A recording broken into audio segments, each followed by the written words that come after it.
പാലക്കാട് വെച്ചിട്ട് UDF convener താങ്കളെ ഉദ്ദേശിക്കുന്ന തരത്തിൽ ചില ആരോപണങ്ങൾ ഉയർത്തിയിട്ടുണ്ട്, നേരിട്ട് പേര് പറഞ്ഞിട്ടില്ലെങ്കിലും. കാരണം ബ്രിഡ്ജാണ് BJP ആയിട്ടുള്ള പോയിട്ട് SIT അന്വേഷിക്കണം ഈ MP-യുമായിട്ടുള്ള ബന്ധം. അത് അദ്ദേഹം, എനിക്ക് തോന്നുന്നു അദ്ദേഹത്തിൻ്റെ പാർട്ടിയിലെ ഒരു പ്രധാനപ്പെട്ട ഒരു നേതാവിനെ ആയിരിക്കും അദ്ദേഹം ഉദ്ദേശിച്ചിട്ടുണ്ടാവുക. എന്നാ കാരണം വെച്ചാൽ സോണിയാഗാന്ധിൻ്റെ അടുത്ത് പോറ്റി വന്നതിനെ കുറിച്ചാണല്ലോ. അപ്പോൾ സോണിയാഗാന്ധിൻ്റെ അടുത്ത് സ്വാധീനമുള്ള കോൺഗ്രസിലെ പ്രധാനപ്പെട്ട ഒരു നേതാവിന് BJP ആയിട്ട് ബന്ധമുള്ളതും അദ്ദേഹത്തിൻ്റെ സ്ഥാനങ്ങൾ ഒരു BJP നേതാവിന് വിട്ടുകൊടുത്ത് സംബന്ധിച്ചൊക്കെ ഉള്ളൊരു സംവാദങ്ങളുണ്ടല്ലോ, അതായിരിക്കും ഉദ്ദേശിച്ചത്. ഇനിയിപ്പോൾ അഥവാ അദ്ദേഹം ഒരു പുകമറ സൃഷ്ടിക്കാൻ വേണ്ടിയിട്ടാണ് ശ്രമിച്ചതെങ്കിൽ പോലും എനിക്ക് ചില ചോദ്യങ്ങൾ അദ്ദേഹത്തോട് ചോദിക്കാനുണ്ട്. ഞാൻ ചോദിക്കണ്ടെന്ന് വിചാരിച്ചിങ്ങനെ ഇരിക്കുകയായിരുന്നു. പക്ഷേ ഇതെന്താ കാരണം എന്ന് വെച്ചാൽ ആൾക്കാർ അവരുടെ ഈ ഇതുപോലുള്ള ചില ജൽപ്പനങ്ങളിലൂടെ ചോദ്യങ്ങൾ ക്ഷണിച്ചു വരുത്തും. ഞാനൊരു പടം കാണിച്ചു തരാം. ഇതാ സൂം ചെയ്യുക. ഈ പടത്തിൽ യഥാർത്ഥത്തിൽ പോറ്റി മാത്രമല്ല, അവിടെ അടൂർ പ്രകാശുണ്ട്, വേറെ 2 വിദ്വാന്മാരുണ്ട്. അതാരാന്ന് വെച്ചാൽ നമ്മുടെ ബെല്ലാരി ഗോവർദ്ധനും അതുപോലെ പങ്കജ് ഭണ്ഡാരി. ഈ പോറ്റി സോണിയാഗാന്ധിയെ കണ്ട സമയത്ത് എങ്ങനെയാണ് ഇപ്പോൾ പോറ്റി ശബരിമലയിൽ നിന്ന് വരകുന്ന ഒരാളെന്ന നിലയിൽ സോണിയാഗാന്ധിയുടെ അടുത്ത് എത്തി, അല്ലെങ്കിൽ സോണിയാഗാന്ധിയുടെ അടുത്ത് ആരെങ്കിലും എത്തിച്ചു എന്ന് വിചാരിക്കുക. ഈ ബെല്ലാരി ഗോവർദ്ധനും ഈ പങ്കജ ഭണ്ഡാരി എങ്ങനെ സോണിയാഗാന്ധിക്ക് പറ്റി? അവിടെ അടൂർ പ്രകാശിൻ്റെ പങ്കെന്താണ്? ചോദ്യങ്ങൾ ഇരട്ടിക്കുകയാണ്. പിന്നെ കഴിഞ്ഞ പ്രാവശ്യം അദ്ദേഹം പറഞ്ഞതെന്ന് വെച്ചാൽ, ഇപ്പോൾ അദ്ദേഹത്തിൻ്റെ പ്രശ്നം എന്ന് വെച്ചാൽ, ഞാൻ ഈ കാര്യങ്ങളൊക്കെ ചില ചോദ്യങ്ങളിലൂടെ മുന്നോട്ട് വെച്ചപ്പോൾ അതിൽ അദ്ദേഹത്തിന് ചെറിയൊരു വിഷമം ഉണ്ടായി. അപ്പോൾ വ്രണതഹൃദയനായ അദ്ദേഹം ഒന്ന് പ്രതികരിക്കുകയാണ്, ഒരു ഉണ്ടയില്ലാ വെടി. പക്ഷേ ഒരു UDF കൺവീനർ ഇത്ര ഒരു തമാശക്കാരനാണെന്നുള്ള കാര്യം എനിക്കറിയില്ലായിരുന്നു. അദ്ദേഹം ഇങ്ങനെ തമാശക്കാരനാകരുത്. അദ്ദേഹം നുണ പറയുമ്പോൾ പോലും ഒരു യുക്തിയോടുകൂടി പറയണം. ഉദാഹരണം പറഞ്ഞാൽ, ആദ്യത്തെ അദ്ദേഹത്തിൻ്റെ പ്രതികരണം എന്തായിരുന്നു? ഞാനിങ്ങനെ സോണിയാഗാന്ധിയുടെ വീട്ടിലൊരു കാര്യത്തിന് പോയപ്പോൾ അതാ അവിടെ പോറ്റിയിരിക്കുന്നു. അപ്പോൾ പോറ്റി പറഞ്ഞു ഒന്ന് എന്നോട് ചേർന്ന് നിൽക്കണം ഒരു പടം എന്നാണ്. നിങ്ങൾ വേണം നോക്കിക്കോളൂ. ഇന്ന് അദ്ദേഹം എന്താ പറഞ്ഞേക്കുന്നത്? ഈ പോറ്റി ഡൽഹിയിൽ വന്നു, സോണിയാഗാന്ധിയുമായി അപ്പോയിൻമെൻ്റ് എടുത്ത കാര്യം തലേ ദിവസം എന്നെ വിളിച്ചു പറഞ്ഞു. അപ്പോൾ ഞാനും കൂടി ഉണ്ടാകണമെന്ന് അദ്ദേഹം നിഷ്കർഷിച്ചപ്പോൾ ഞാൻ പോയി എന്നുള്ളതാണ്. നോക്കുക, കടക വിരുദ്ധമായ പ്രസ്താവനയാണ് അടൂർ പ്രകാശിൻ്റെ ഭാഗത്തു നിന്നുണ്ടായത്.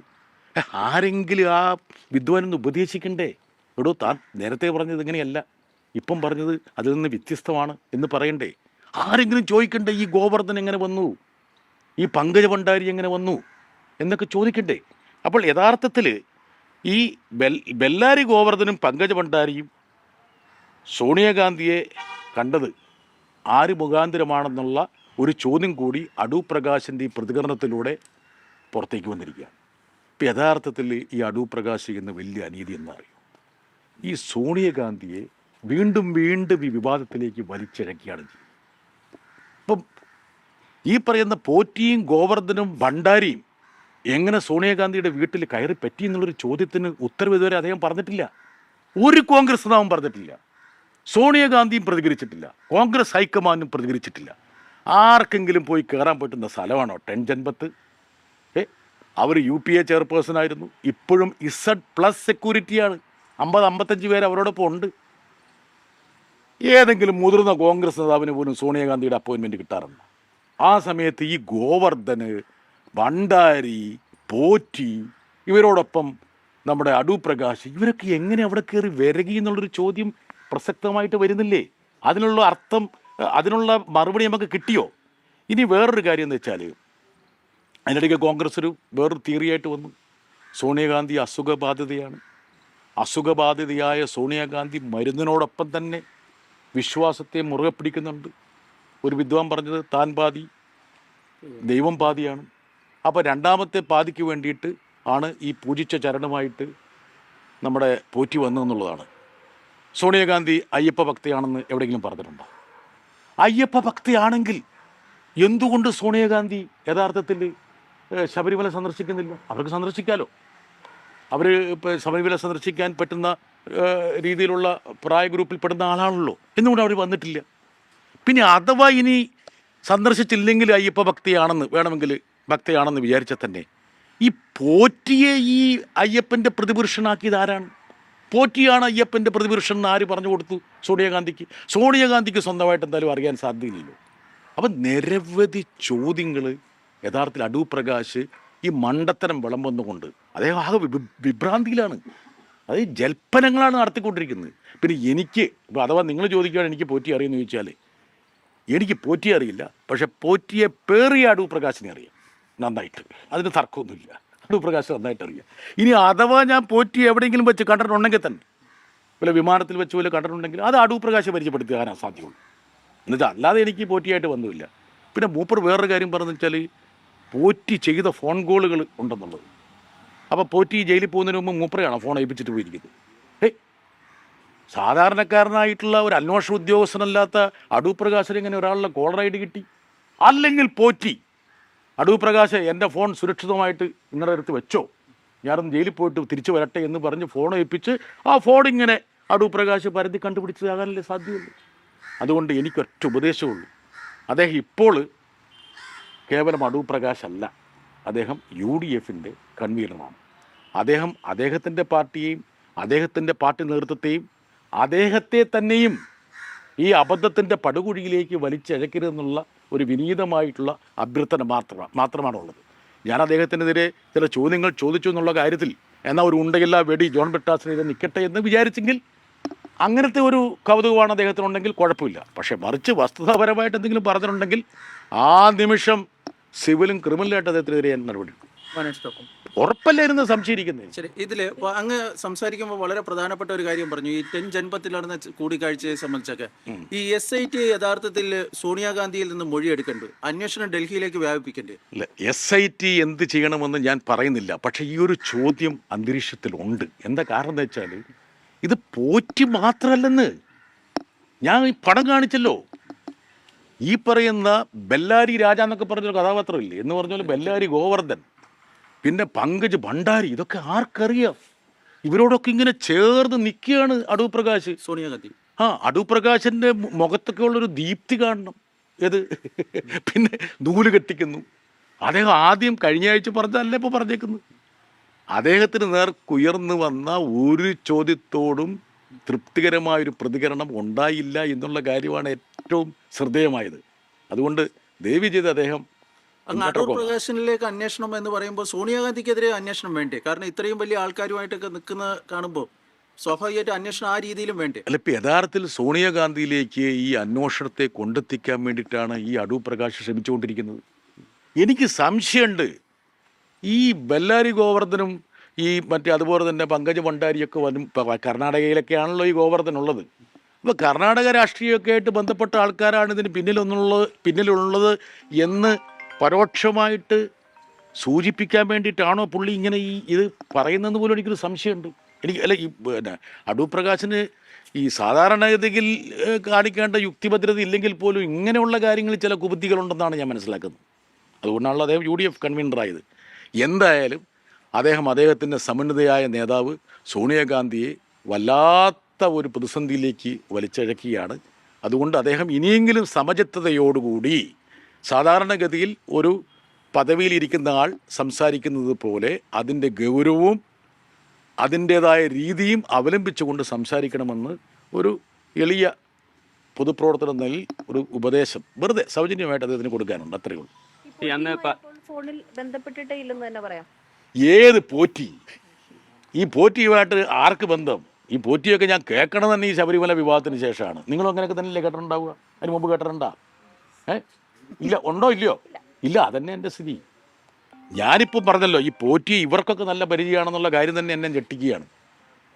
പോറ്റി വിളിച്ചാൽ ഈ വിദ്വാരത്തിന് അങ്ങോട്ട് കയറി പോകണമെന്നാൽ അപ്പോൾ സോണിയാഗാന്ധിയെ കാണണമെങ്കിൽ പോറ്റിയുടെ സഹായം വേണോ?